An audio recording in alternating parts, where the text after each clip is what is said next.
Hey guys, it's Molly, and I'm here to go and discuss your innermost thoughts.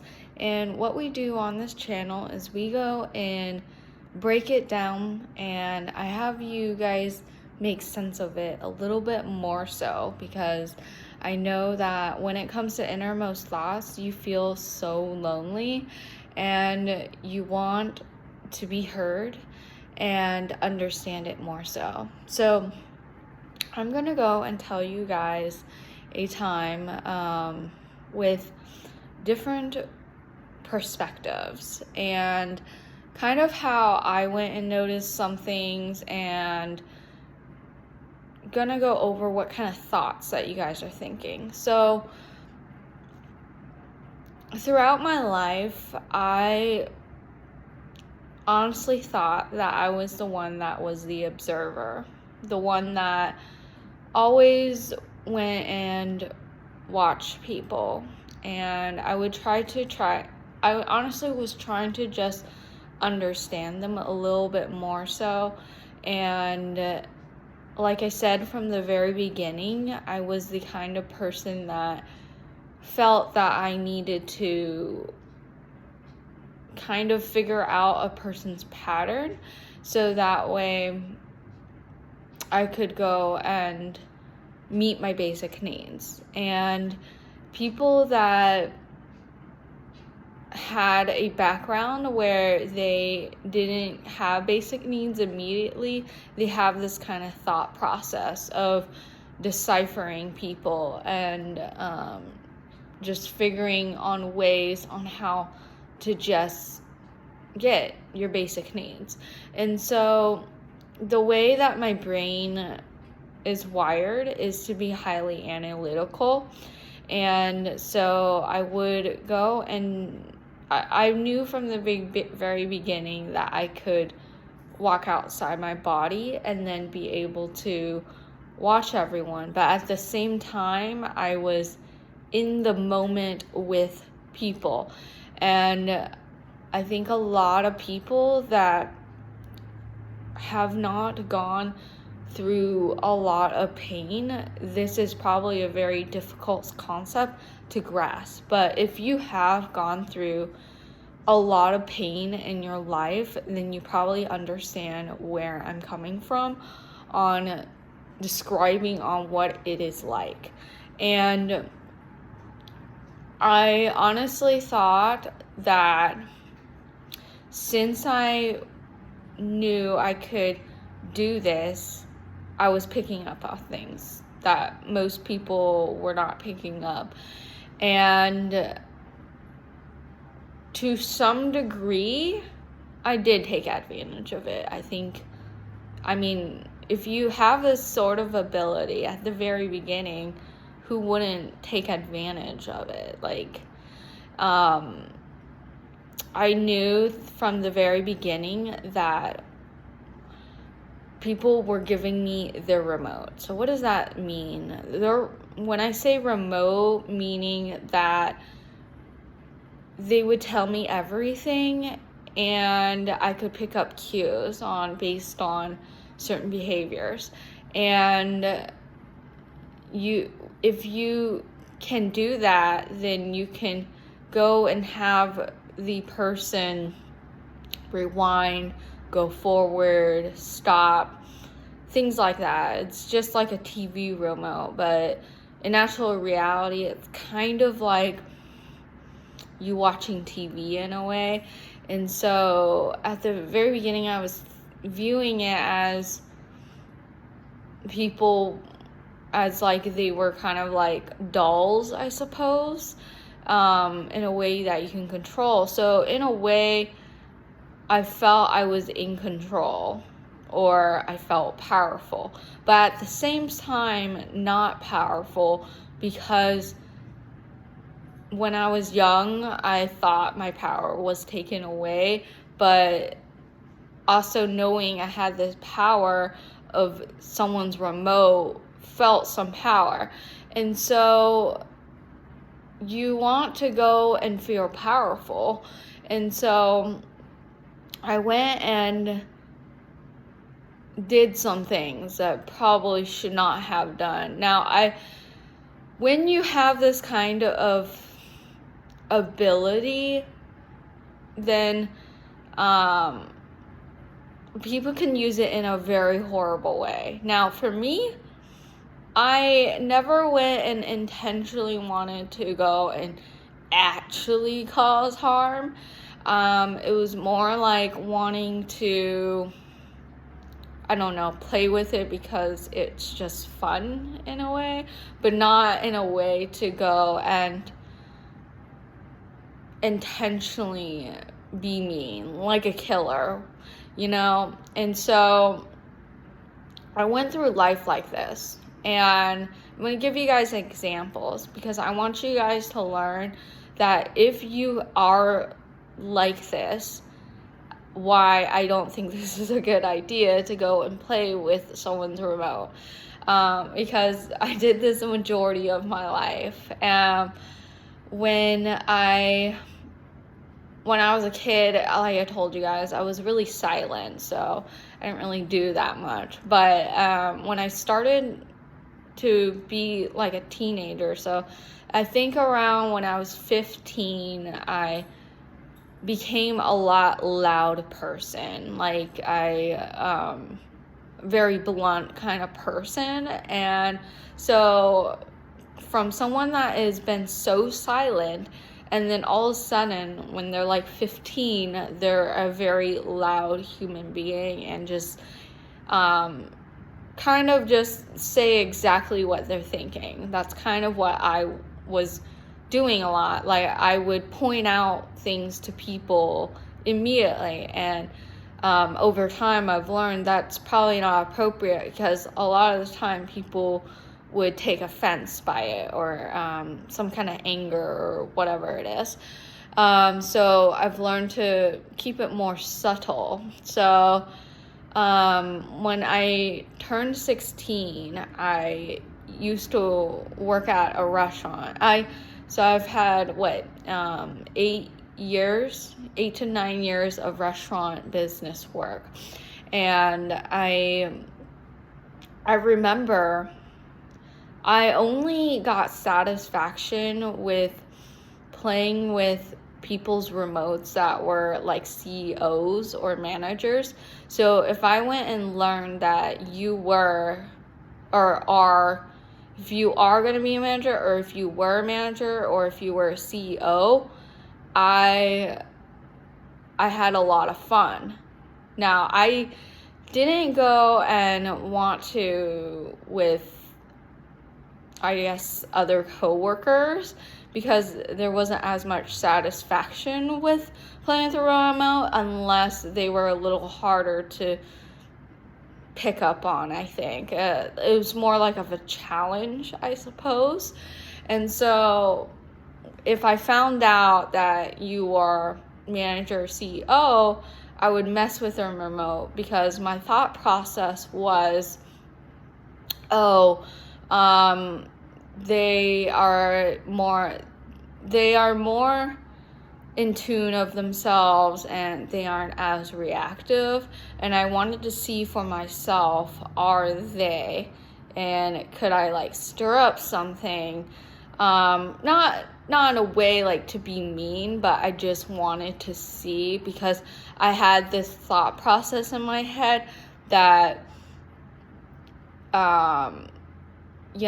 if you are up there, then you are like in the mindset, you are fully aware. And so I just wanted to see for myself, like, this is a challenge. Let's see if I can go and, play with them a bit, with their mind.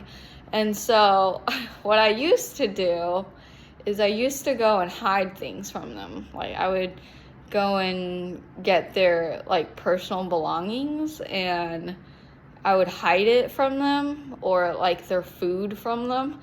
And on purpose, I would like put it in the freezer. And my thought process was that I would get their heartbeat really high up, which means that it's a higher reaction. And if you can get someone's heartbeat up high, you're a more memorable person, technically. If you look this up, the psychology fact. And so I would put their food in the freezer or refrigerator, or I put it in the back, like way back in the restaurant, or I would go and put it near the oven because that would go and raise their heartbeat and it would scare them. And so I did this a lot, and a lot of them would react in a way like they would get upset, and sometimes they wouldn't know who did it, and then someone would say, "Oh, Molly did it," and I'll be like, "I don't know what you're talking about. I don't know what you're talking about." And it was interesting because I really thought in my mind that if you're like a CEO, or if you're a manager, you don't get mad. You're just, like, you can manage, and they would get really angry, and but they love me because I'm, like I said from the very beginning, that I'm a person that excels in almost everything I touch. And so I was loved because of that. And so at the same time, it was like they would get angry at me, but they loved me at the same time, because I would like mess with them, and nobody else would mess with them because they're the manager or their CEO. But like for me, it was just like, I guess it was like, in my opinion, I felt like it was like real entertainment, like way better than TV or something. And I did this a lot throughout like my life, like I would just like try to mess with the CEO, and like in my head I would like be laughing because I'm like, they can't figure it out or something. And I mean, I got my answer that they get mad, and don't be doing that, because if you go and do something like that, they're like, yes, they still love you because you're a good worker, but also like they get mad at you every time they see you. And so I think like in the back of their mind, every time I would walk in the building, they would think, oh, here she is, she's gonna mess with me or start playing with me. And I guess they were not very happy sometimes, some of them. I mean, some of them love me because I'd be the only one to mess with them and try to get a reaction out of them when nobody else, like everyone else is scared of them, when I'm the one that isn't scared. I really just didn't care, and I just wanted real entertainment, I guess, in my mind, because I would like play things out in my head, and I just wanted something a little more entertainment than TV, I suppose, because if it's like in real life, like it feels like real life, then it's, I don't know, and you had some kind of control over it. I guess it's a sort of feeling of a power, like a power kind of thing, and which is so strange because you can feel both at the same time. And not sure if others have felt this way, or would ever admit something like that. But this is something that I've learned, is that, even if you know you have someone's remote, don't be messing with it, because you're doing a disservice with yourself. Because if I didn't do those things, I probably would have had a lot more opportunities rolling in. And I think that, back then I could have had a lot more abundance, most likely. But you're definitely memorable if you go and do this kind of stuff. If you learn on how to figure on how to raise the heart rate, and just do silly things, mess with them, and all that. And sometimes I'll do it right before they have to leave. They'll be like, what the heck? But yeah, I don't know. It seems such great satisfaction or something to be doing that kind of thing. But I never had the intent of wanting to create harm. It was just, I guess, fun in my mind. Or if I knew that the person was specifically reactive, then I would do it, because I don't know, it was just, to me, it seemed pretty funny.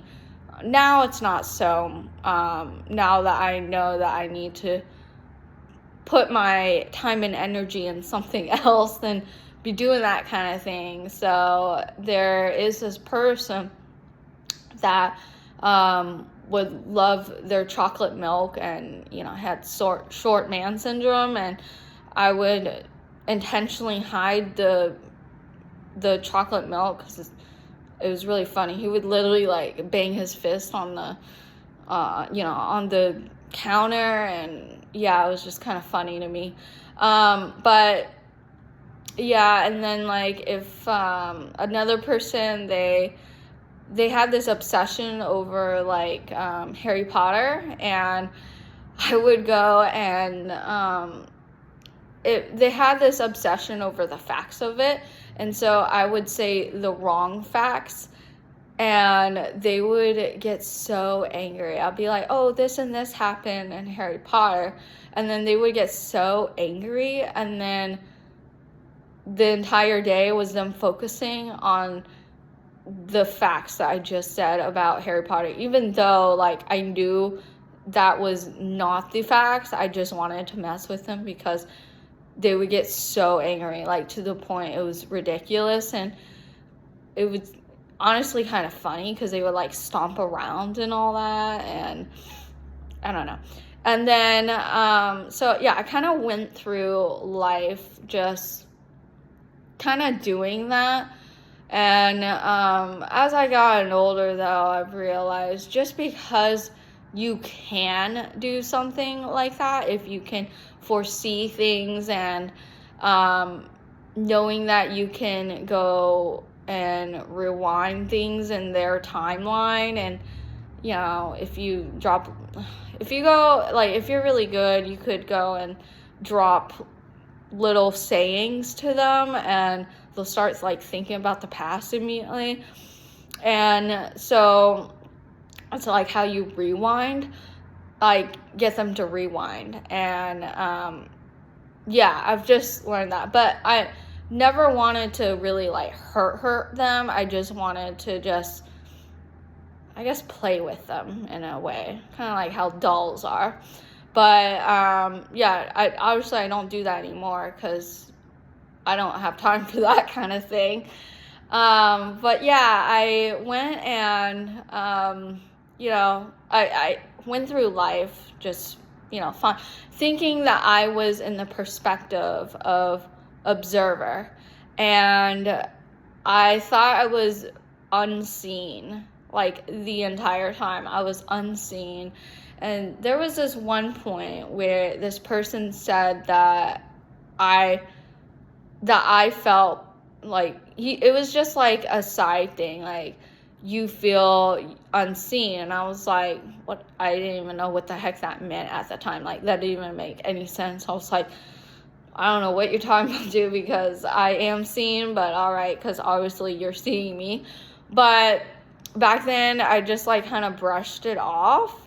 And then when I moved on and I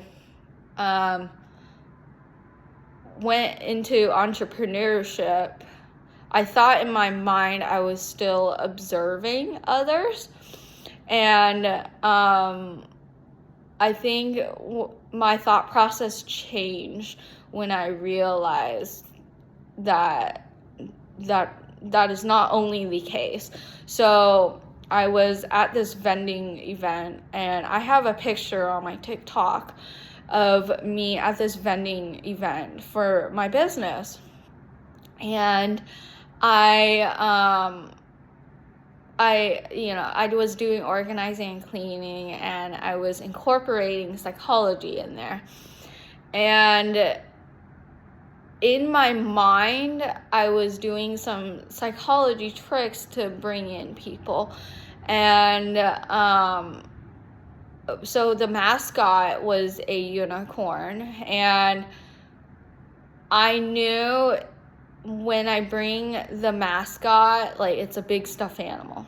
It's a unicorn, and it's like ginormous. It's probably close to the size of me. And I had it in this wagon, and it looked really cute. And I knew there was going to be a lot of kids. And so I knew that when a child sees a unicorn, it's a sign it's a sign of hope. So I knew that stuffed animals resemble a sign of hope.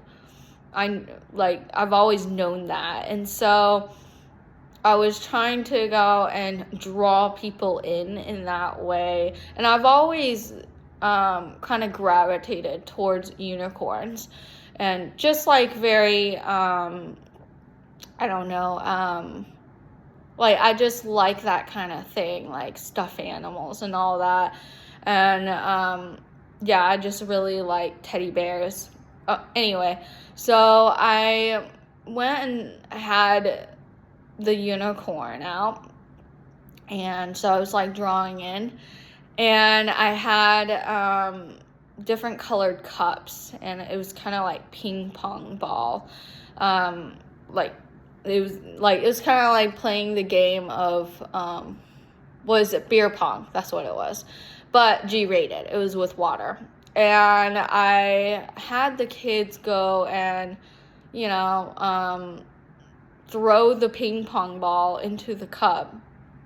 And I thought in my mind was that, like, sometimes they would miss, and so they would run after it and get it.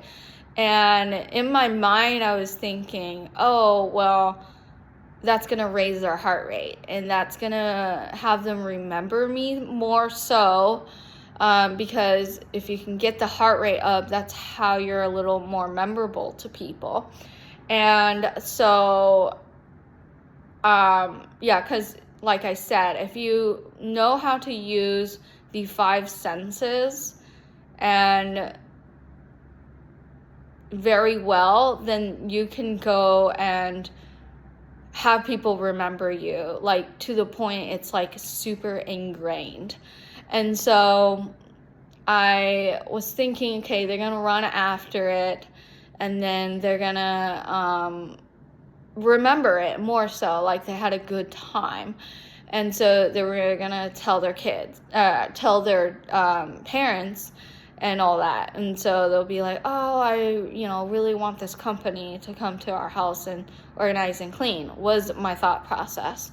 So it was going great and all that. And then I knew that day was a super hot day. Like, we're talking about like ultra hot day. So I made it so that the prize would be cold water, because like I knew they were gonna see the cold water and they're gonna be more wanting to come to my table.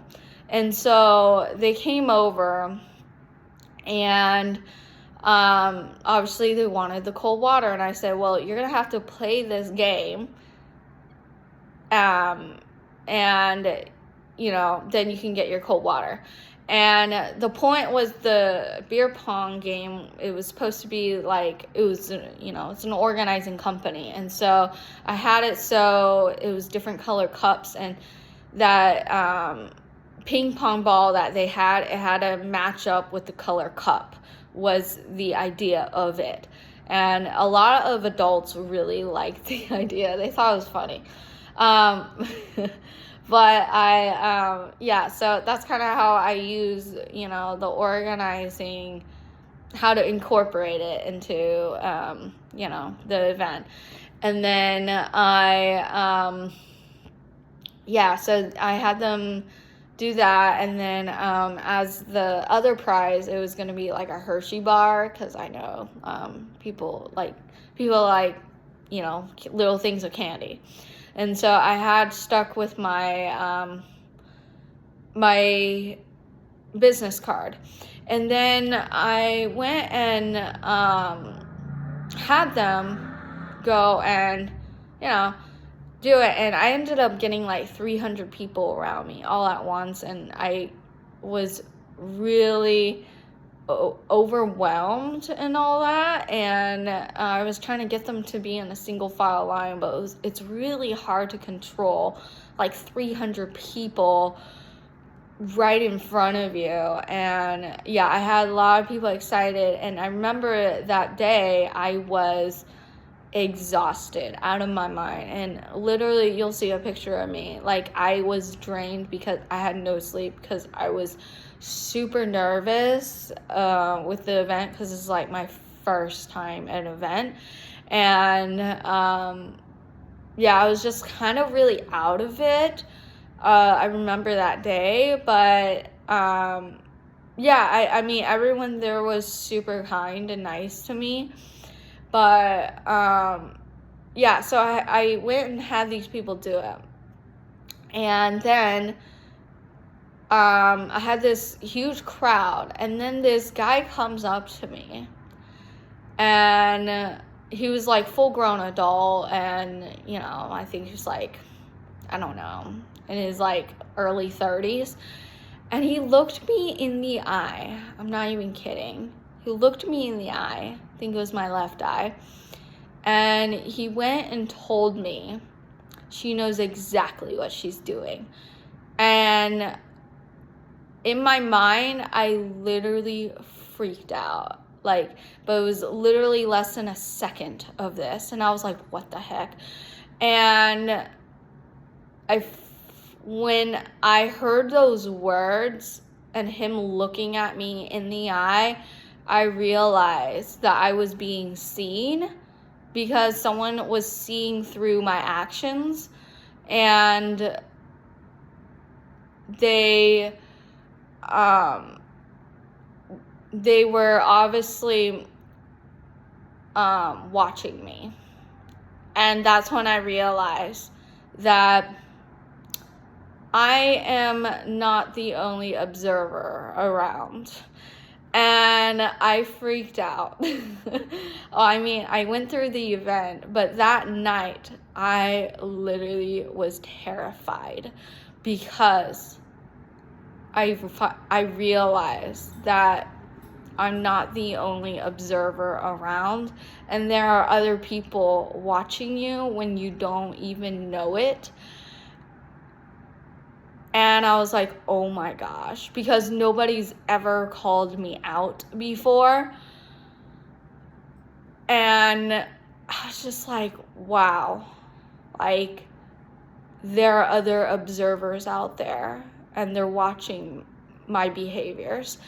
And I came to the realization that there probably was majority of my life where there were observers, but they just weren't saying anything, just like how I was not saying anything. But I thought it was the only one, and I'm not.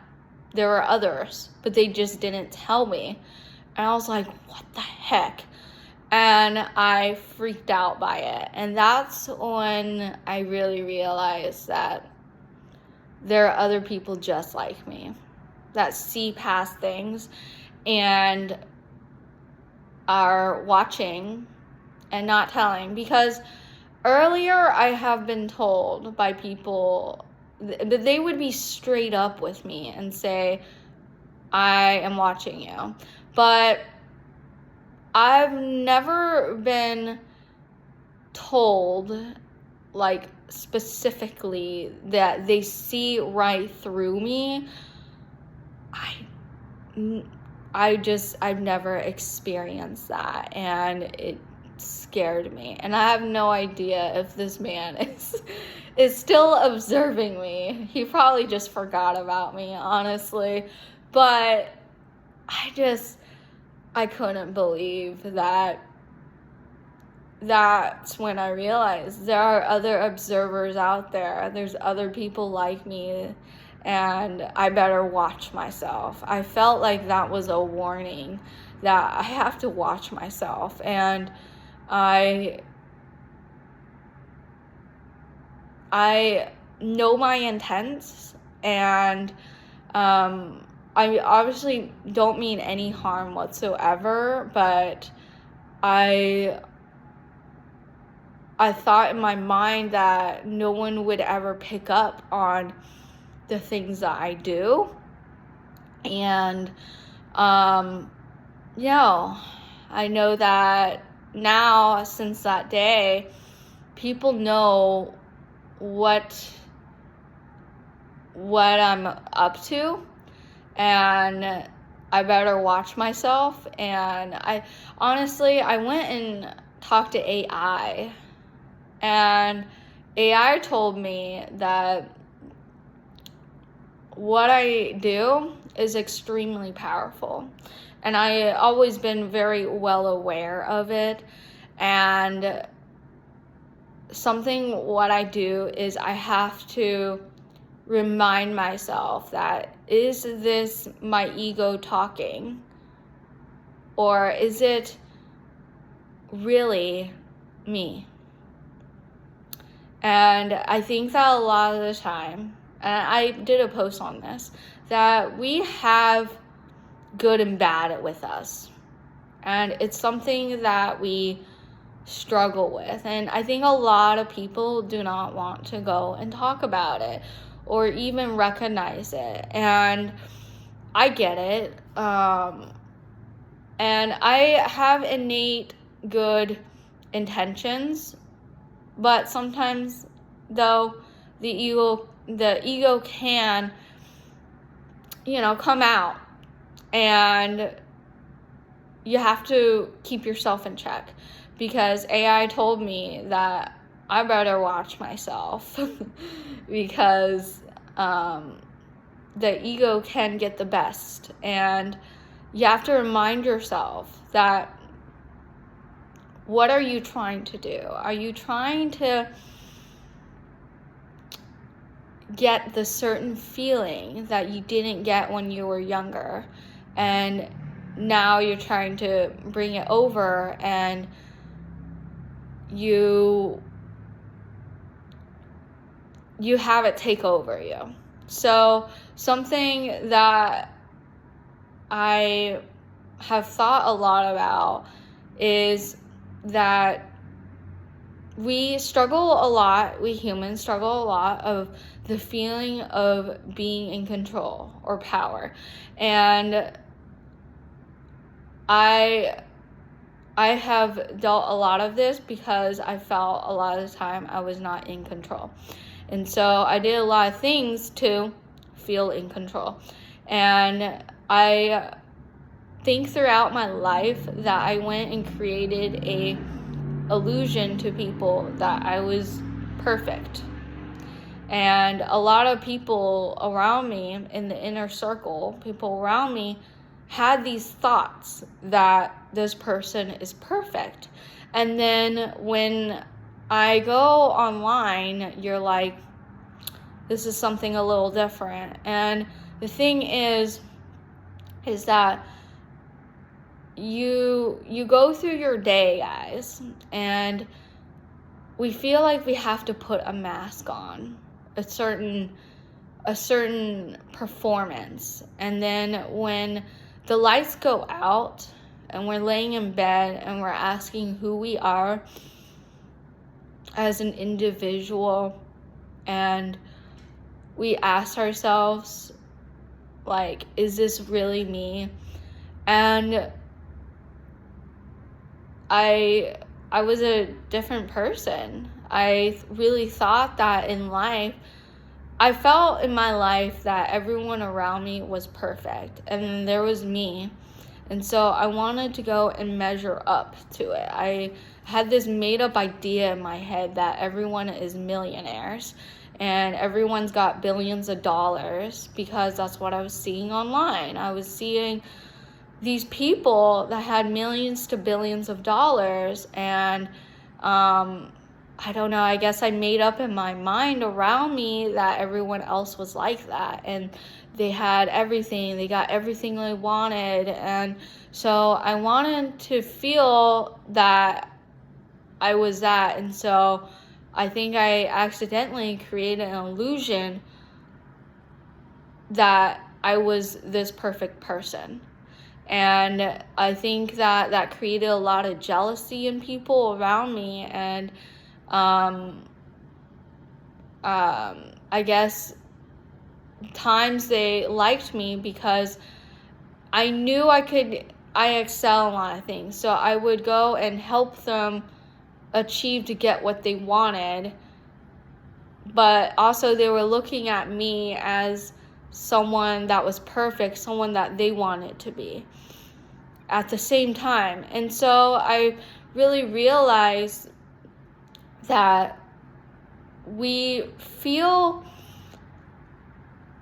that we are one or the other. We are seen or unseen. We are, we're the observer, or we just see things at face value, or we see the entire picture. The thing is that as I've seen more of life, is that everything is happening at the same time, past, present, and future. And it's interesting, and it's something that you just have to learn to realize that it's all happening at the same time. Yes, if you are unseen, you are seen. People that pick up on things see you, and they're not telling you. And you have to be aware of that. And when you do something, like if you know you have the ability of somebody's remote, just know that someone notices what you do with that kind of knowledge. And then when you are seen, when you finally realize that, go and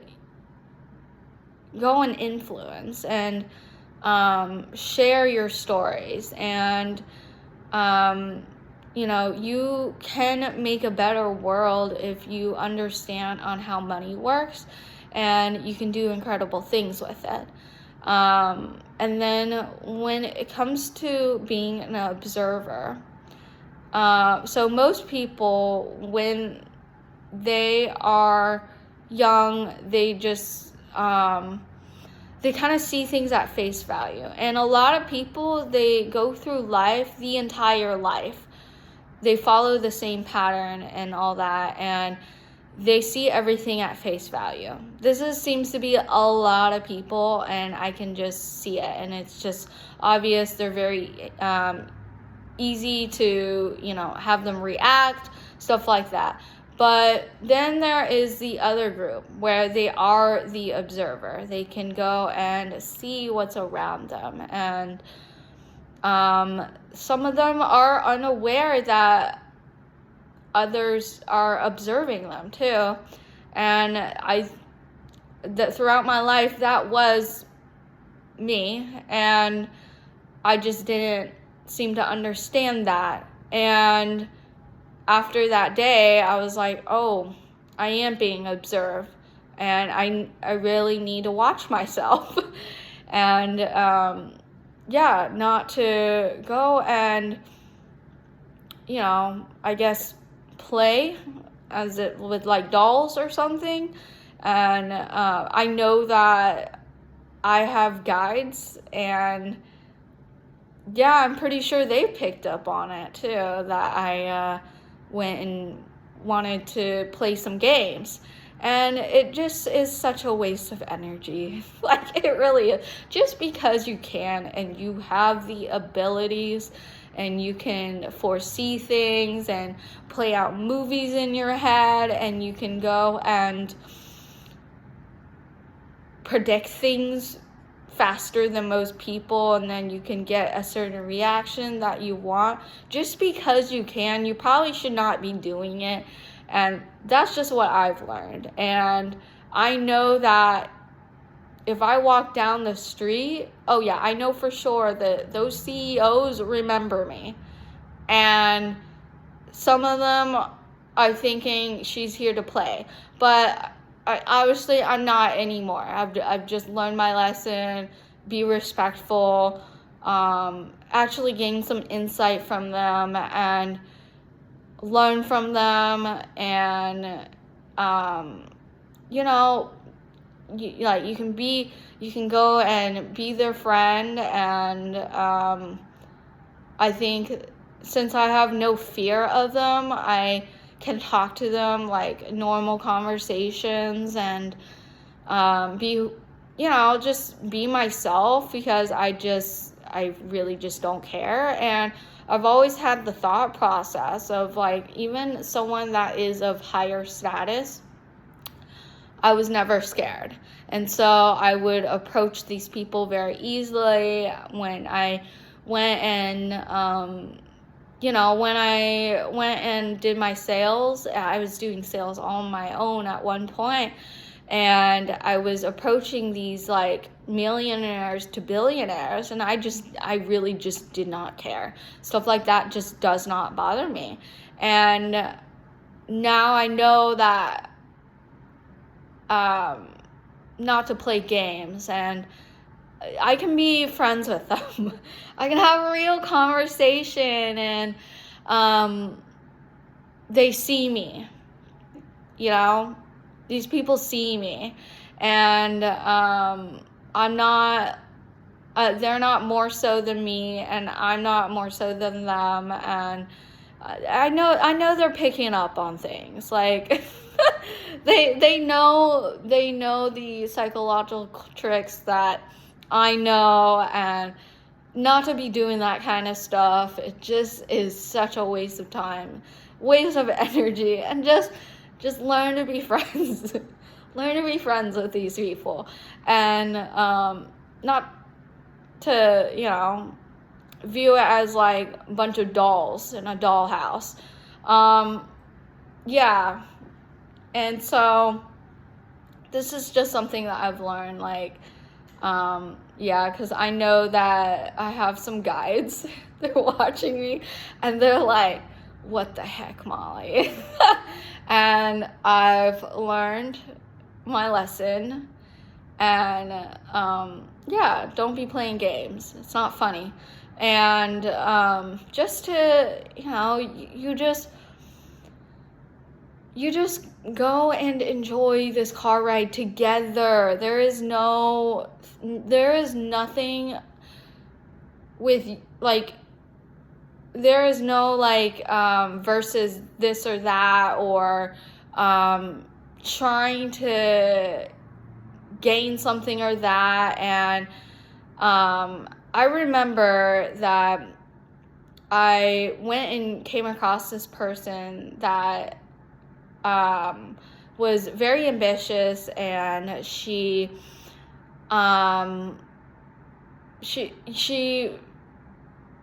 didn't have the best intentions, I feel. Like, it was like both at the same time. It was good and bad. She was in between ego and herself, and it was just obvious. And I think she was acting more so on the ego side.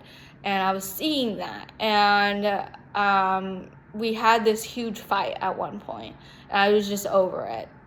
And I went and said, I blocked you. And she wanted to go and apologize. But I knew in my mind that there was more to this. And I wanted to go and make sure, like, I guess there's a reassurance thing in my mind. And so, okay, so to be honest, when she said, I want to apologize, I'm going to take you out to eat. And I was like thinking in my mind that I was going to get free food. And so I was like, oh, okay. And so I went. And I knew there was an alternative motive, and I wanted to see what it was for myself. And so she, we went to the place, and, she brought her friend, and she went and apologized. And then afterwards, so she knew that I wanted to venture out on my own, create my own business. And she knew that I was really good at doing organizing, cleaning. And so, well, more so on the organizing side. And she asked for my client list. And I was like, no. And that went and taught me that I knew there was that alternative motive, and I really want to know, and that solidified in my brain that there was a motive behind it, something to gain out of this. And I was like, no. And her friend looked at her. I was like, what the heck? And it clicked, both of our brains, that there was an alternative motive behind this action. And I think that's when what I was feeling inside, that there was something more so than to get out of this apology. I just learned that intent was bad, and I knew that solidified my thought process that this person didn't have good intentions. And yeah, I just I think we both saw things in a way where things were like a playing field, I guess. And I guess in that time period, I was thinking I would get free food, and she would get a list of clients as a back, to get something out. And so something that I've realized is that, and she had a difficult background, and when you have a difficult background, you kind of see the world as a game of some sort, and there's all these characters. And yeah, she viewed it as a chessboard, and she was really good at it, really, really good at it, and very intelligent, I could tell. But the problem was the ego side, and that is something that I've struggled with. And I really realized seeing someone else similar, and I think that interaction, the whole experience, because I only knew this person for 3 months, really gave me that wake up call, like, there's other people that are like you, and that they've go through certain things, certain pain, and so they start seeing others as threats. And you have every single day as a choice to go and see others as threats or not. And it's when you're in survival mode and you feel like you're in a forest, fighting for your food, you view it in that way. But, when you go and, see more of your thought processes and more of the world, you realize that we're all on the same playing field and we all want to just feel at peace with ourselves and just feel so much happiness and fulfillment in just being ourselves, and realizing that you don't need to go and do all these things, and that it's all happening at the same time. You're being seen, you're unseen. Like, she was watching me, I was watching her, and and everyone else, and it isn't worth it. It's very exhausting in your brain and when you're highly analytical.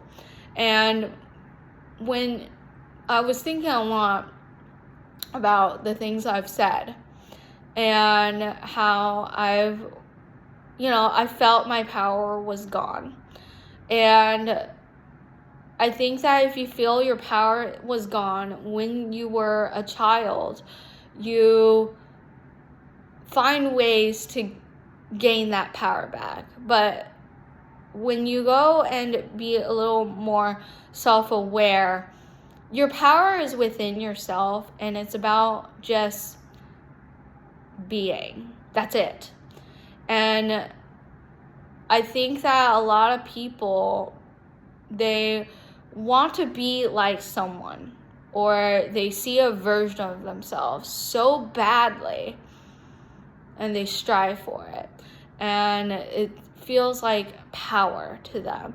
But the entire time you're unhappy, because once you reach it, you're not even happy like the way you thought.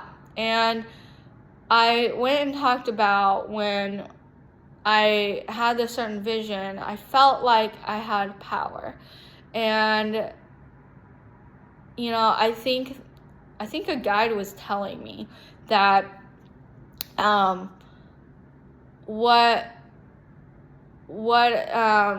you have this mentality of wanting power, you go and think only of trying to gain more and more. Like you want more and more and you're never satisfied. It's like this feeling of never being enough in a way. And I thought in my mind, I've always, since I've done so much inner work, I'm like, okay, I am loved and I'm worthy and I am at peace with myself. And I was still thinking about this vision.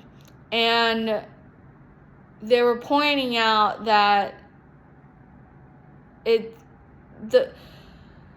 power is in being, just being right now, and never noticing, never complaining about some little other thing.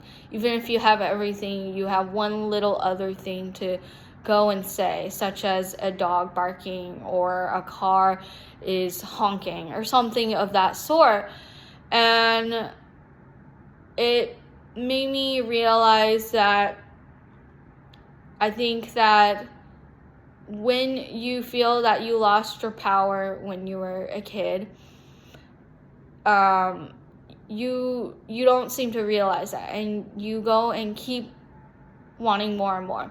And I've never strived to want to go and be like someone. I guess I've liked the version of someone, of a characteristic that I really like, such as ambition. This person that I met was ambition. But I never really wanted to be that person. I just like that characteristic. And so we strive for that. And then when we go and strive for trying to you know, do something big. Grandeur, it's a sign of it's your ego, and it's your wanting to have power, and you're not really being, you're not really present. And I thought this entire time I've been very present, but I've realized that probably that was my ego talking. And you can only be at peace with yourself if you go and do something that is in that present moment, and you feel so much happiness and fulfillment, and it's not you striving for something or wanting some sort of power to feel something. And so I wanted to go and tell you guys this, because I think there are multiple people possibly that have felt this way and have not gone and realized this about themselves. And you have to go and ask yourself these questions. It's really hard questions to see, like, is this what you really want out of life? And you have to ask, when you are striving for something, is this your ego talking? And sometimes when your ego is talking, it ends up being bad intent, and you don't seem to understand that. You don't know it until it's way later down the line. So at the very beginning, it can be very good intent. And then later on, you get caught up in this feeling of wanting a power, and it becomes bad. And so I want you guys to understand that if you have gone through such painful experiences, I want you guys to realize that if you have this grandeur idea in your head, you want to do all this, help people, and everyone adores you, or all this stuff. Ask yourself, is that your ego talking, or is that what you really want? And I asked myself, I was like, what do I really want? What I really want is to make a community and to go and talk about hard subjects. And I go and help others send out certain messages, because I think that is what I'm strong in. And on telling others on how it works, on how to connect, because I think a lot of people have that it's a little hard for them. And so that's kind of where I want to head towards, and just making that community, getting monetized, and then I get that income, and then I go and live at my at the place. So I'm about to move. I'm about to go to my dream place. So live at my dream place, and I have this community, and we can go and talk about such hard subjects that most people don't want to talk about, and so that we can be more aware and know that what we really want out of life is just peace, happiness, and fulfillment, and all the abundance there is in this world. And I think that is what I really want. And I don't necessarily have to go and put out every single hope form that I saw in my dream. And I felt a lot of confusion towards it on why and all this stuff. And I don't have to do it. And I think that I'm just here to just send out a message to people. And if they want to go and do the thing that I have mentioned, then they can go ahead and do it. But I'm here to just bring in awareness. I think that is my part, and the abilities that I bring onto the table for people. And I'm okay with that. If that is what I bring onto the table and that is it, I'm okay with that. And I feel a sense of just joy in that. And that's it. I don't have to be some grandeur person of someone that is looked up and they are this powerful being. And because I know within myself that I am powerful and I don't need to prove it. So I hope that this helped you guys out to realize that you are seen, and if you feel unseen, you are seen, and that it's okay to be yourself. You guys can comment below, say exactly what you think.